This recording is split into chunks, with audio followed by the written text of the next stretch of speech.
জীবনে জুড়ছে hypertension, spondylitis, high blood pressure, বাড়ছে পেশাগত রোগ। প্রেসক্রিপশনের এই শব্দগুলো আমাদের প্রত্যেকেরই কম বেশি চেনা।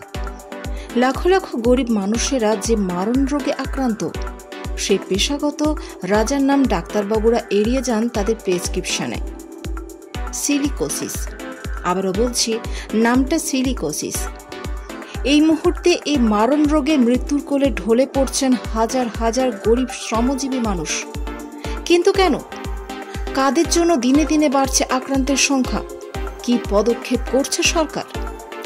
সিলিকোসিস আক্রান্তদের সরকারের থেকে যে পরিষেবা পাওয়া উচিত তা কি পাচ্ছেন তারা?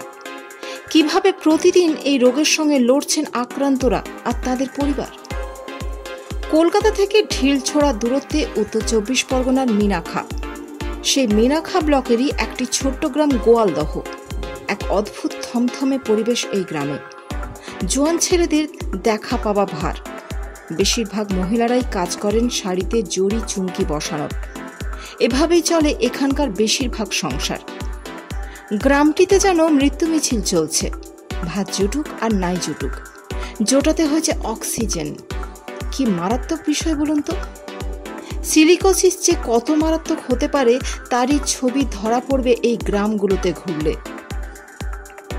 সিলিকোসিস নিয়ে মুখে কুলুপ প্রশাসনের। কেন এত লুকোচুরি এই রোগ নিয়ে? সিলিকোসিস আক্রান্তদের কেন টিবি বলে দেগে দেওয়া হয়? প্রেসক্রিপশনে কেন লেখা হয় না সিলিকোসিস? কাদের দড়িতে টান পড়তে পারে? আমরা করোনাকালে লকডাউনে হাজারো পরিযায়ী শ্রমিককে পরিবার সমেত হেঁটে বাড়ি ফিরতে দেখেছি। পথে মৃত্যুর কোলে ঢলে পড়েছেন বহু শ্রমিক। তাদের জন্য আমরা অনেক শোক প্রকাশ করলেও সেই শোক হয়তো ড্রয়িং রুমের বাইরে বের হয়নি। হ্যাঁ, পরিযায়ী শ্রমিকদের জীবনগুলো ঠিক একই রকম। সিলিকোসিসে আক্রান্ত শ্রমিকরা খাদান থেকে ফিরে এসে মৃত্যু মুখে ঢলে পড়লেও তাদের খোঁজ কেউ রাখে না। আর যারা মৃত্যুর সঙ্গে প্রতিদিন লড়ছেন, তাদের মাথার ছাদটুকু নেই। ভাঙা মাটির বাড়িতে দিন গুজরান। কিভাবে বেঁচে আছেন এই সব পরিযায়ী শ্রমিক ও তাদের পরিবার? রাজ্যের চারিদিকে অবৈধ খাদান। প্রতিদিন সিলিকোসিসের মতো মারণ রোগে আক্রান্ত হচ্ছেন হাজারো শ্রমিক। তাদের স্বাস্থ্যের জন্য ন্যূনতম চিন্তা নেই প্রশাসনের। খাদানে নেই নিরাপত্তার কিট।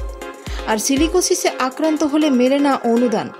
নিজেদের স্বাস্থ্যের অধিকারগুলো আদায়ের জন্যই পথে নেমেছেন সিলিকোসিস আক্রান্তরা।